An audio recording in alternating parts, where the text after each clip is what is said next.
क्योंकि सब कुछ हुकूमतें तय कर रही हैं।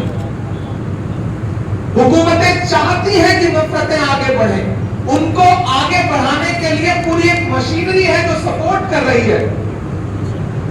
अपनी पहचान मिटाने को कहा जाता है, बस्तियां छोड़ के जाने को कहा जाता है, पत्तियां रोज गिरा जाती है जहरीली हवा और हमें पेड़ लगाने को कहा जाता है। जो हो रहा है, लेकिन लगाना तो पड़ेगा, लड़ना तो पड़ेगा। अगर नहीं लड़ेंगे तो आज हम जो दिन देख रहे हैं ये तो बहुत मामूली दिन है। इससे बदतर दिन आने वाले दिनों में हमें और हमारी नस्लों को देखने पड़ेंगे। इसलिए भी हमें एकजुटता की कोशिश करनी है। मैं अक्सर लोगों के बीच में एक बात कहता हूं, पिछले 2-2.5 साल से देश की पार्लियामेंट में हूं। उससे पहले मैं अपनी शायरी के जरिए पूरे हिंदुस्तान में, हिंदुस्तान के बाहर जहां भी दुनिया मुझे बुलाती थी, मैं कोशिश करता था कि जाऊं और आम आवाम की आवाज बनकर के, हक की और सच्चाई की आवाज बन के बोलूं। पहले संसद से बाहर सड़क पर बोलता था, अब आपकी दुआओं ने वहां पहुंचा दिया तो वहां भी बोलता हूं, बिना डरे बिना झुके। मैं डरा नहीं, मैं झुका नहीं, कहीं चुप छुपा के खड़ा नहीं। जो डटे हुए हैं महाज पर, मुझे उन सफों में तलाश कर। हम बोल रहे हैं, हम लड़ रहे हैं और यही कोशिशें ही हैं। अलग-अलग में यहां विजयवाड़ा में खड़ा होकर यह बात कहता हूं। मैं आंध्र प्रदेश में खड़ा हूं। आज जो ये नफरत की हुकूमत इक़्तिदार में दिल्ली पर बैठी है, अगर आंध्र प्रदेश ने अपना एक पैसा भी खींच ली होती, चंद्रबाबू नायडू जी ने अगर अपना तो शायद आज हालात ऐसे नहीं होते।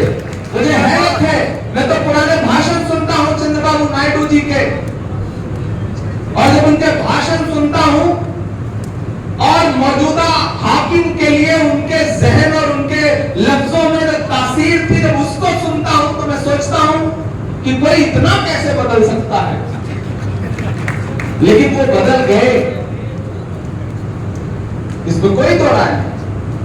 घर की दीवार में खुद तुमने किया है सुराख, अब कोई झांक रहा है तो शिकायत कैसी? वो बदल तो गए। सिर्फ 2 सूबे आंध्र प्रदेश और बिहार अगर आज चाह ले तो आज दिल्ली के हाकिम की हिम्मत नहीं है कि वो एक भी बिल ला सके जो कॉन्स्टिट्यूशन के खिलाफ हो। लेकिन सेंडर तो कर दिया है आपके चीफ मिनिस्टर साहब ने, इसमें कोई तो राय नहीं।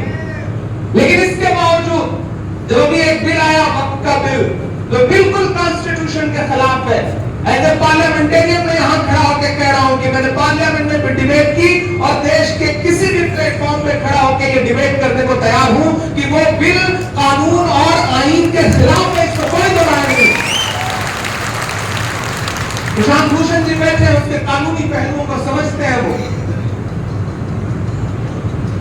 लेकिन उस दिन भी हमने देखा कि जब ये बिल लोकसभा में आया तो अगर 288 और 288 वोट्स सपोर्ट में पड़े तो इस मुल्क के 232 वोट्स ऐसे भी थे जो उस बिल के अपोज में पड़े।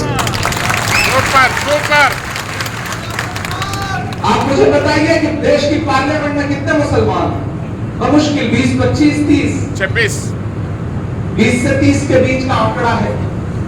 लेकिन 200 से ज्यादा इस मुल्क के हिंदू भाई, दलित भाई, सिख भाई, ईसाई भाई अगर ऐसे कॉन्स्टिट्यूशन के खिलाफ आने वाले बिल के खिलाफ खड़े हैं तो मैं नहीं मानता कि मुल्क में मोहब्बत कमजोर हुई है।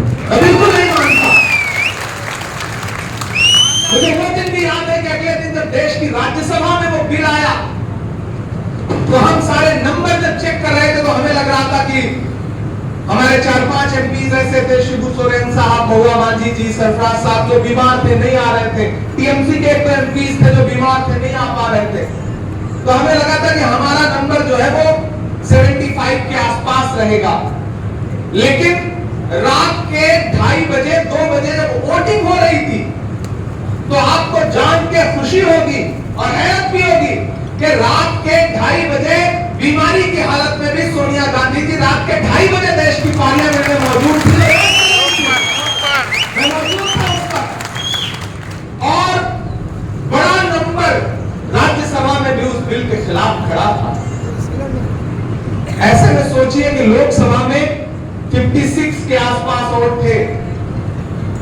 जो ज्यादा थे, वही जो 56 इंच की छाती की बात वो करते हैं, वही 56 वोट थे जो ज्यादा थे, उसमें से बस 50% पलट के एक वोट इधर ज्यादा आ जाता, सिर्फ आंध्र प्रदेश और सिर्फ बिहार, तो ना तो बिल बचता ना तो सरकार बचती।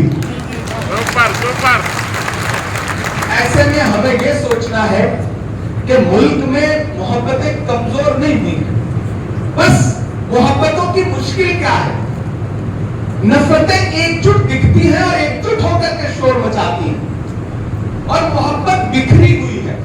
कोई विजय राव जी हैं जो विजयवाड़ा में लगे हुए हैं, मेहनत कर रहे हैं, कोई इमरान प्रतापगढ़ी है जो उत्तर प्रदेश में है, कोई प्रशांत भूषण जी है जो दिल्ली में है, कोई मस्तान अली है जो गुंटूर में है।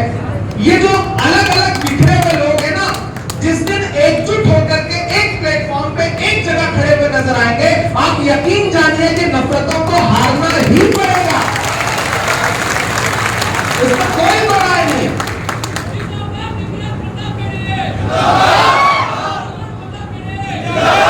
दोस्तों, यहां जो मेरे बुजुर्ग बैठे हैं, मैं आपकी मोहब्बतों को सलाम करता हूं और मुखातिब हूं नई नस्लों से, मेरे हमउम्र साथियों से, कि इन्होंने तो अपनी जिंदगियां जी ली हैं और नफरत के खिलाफ लड़ते हुए बड़े फख्र और शान से जी है। अब इम्तिहान तो हमारा आपका है, अगर हम आप नहीं लड़ सके, हम आप अगर नहीं खड़े हो सके, हम आप अगर नफरतों को नहीं हरा सके, तो मुश्किलें हमारे आपके आने वाले बच्चों के लिए आएंगी। तो इसलिए मैं पूरे मुल्क यहां से खड़ा होकर एक बात कहता हूं, किसी ने कहा है कि जब तक शेर अपनी कहानियां खुद लिखना नहीं सीखेंगे, जब तक शेर अपनी कहानियां खुद लिखना नहीं सीखेंगे, तब तक अपनी कहानियों में शिकारी खुद को महान बताते रहेंगे। तो अपनी कहानियां तो खुद लिखनी सीखनी पड़ेगी दोस्तों, क्योंकि मैंने कहा ना, सरकार के पास टूल्स बहुत हैं, इतने टूल है। वो अपोजिशन पे इल्जाम लगाती है कि अपोजिशन जो है वो टूल किट इस्तेमाल करता है, जबकि सच्चाई है कि भारतीय जनता पार्टी के पास इतने टूल किट हैं, इतने टूल किट हैं नफरत फैलाने के लिए कि आप अंदाजा नहीं लगा सकते। पिछले 70 सालों का एक्सपीरियंस है भाई, ऐसे आसान थोड़ी है। मोहब्बत का एक्सपीरियंस तो 10-20 साल का होता है ना, हमारा आपका जो पर्सनल एक्सपीरियंस है, वहां तो एकजुट तौर पर नफरत फैलाने के लिए बाकायदा तजुर्बा रखा हुआ है उन्होंने, और आज वो हमको आपको ये कहने के लिए आते हैं कि ये मुल्क आपका है या नहीं है, आप क्या हैं, आप क्या खाएंगे, आप क्या पहनेंगे। जिन्हें तिरंगे से नफरत है, अपना झंडा प्यारा है, गांधी का कातिल अब भी जिनकी आंखों का तारा है, शर्मनाक इतिहास है जिनका अंग्रेजों से यारी का, वो अब हमको बांट रहे हैं सर्टिफिकेट गद्दारी का। इसलिए ना तो शर्मिंदा होइए और ना डरिए, अलग ऐलान खड़े होइए। जुल्म के खिलाफ एक इंसान उठ खड़ा होता है ना, तो जुल्म को मुंह छुपाना पड़ता है। कोई एक महात्मा गांधी उठ खड़ा हुआ ना इस मुल्क में अंग्रेजों के खिलाफ, जब खड़े हुए महात्मा गांधी तो अकेले उठ खड़े हुए, लेकिन फिर पूरा मुल्क चल पड़ा ना, पूरा कारवां चल पड़ा। तो आज तो हम सबको ये सोचना है कि जो हर जालिम से टकराएगी वो आंधी बनाऊंगा। नए अंग्रेज आए हैं, नया गांधी बनाऊंगा। ये लड़ाई बहुत बड़ी है और इस लड़ाई को हर दिन लड़ना है। और मैं अक्सर एक बात हर मंच से पॉलिटिकल के हर लड़ाई, यहाँ जो सामने बैठे हैं साथियों, मैं आपसे कहना चाहता हूं, हर लड़ाई का हल पॉलिटिकल तरीके से नहीं निकलता है। हर लड़ाई हुकूमत नहीं लड़ती है, समाज को लड़ना पड़ता है, सोसाइटी को लड़ना पड़ता है, इंडिविजुअल लड़ना पड़ता है। अगर हम आपसे पूछें कि आपने अकेले दम पर नफरतों के खिलाफ क्या कोशिशें की है, तो आज जब घर जाइएगा तो इस बात को तन्हाई में बैठ के सोचिएगा कि पिछले 25-30 साल की जिंदगी में हमने अकेले इंडिविजुअल नफरत के खिलाफ जो लड़ाई लड़ी है वो कितनी बड़ी है।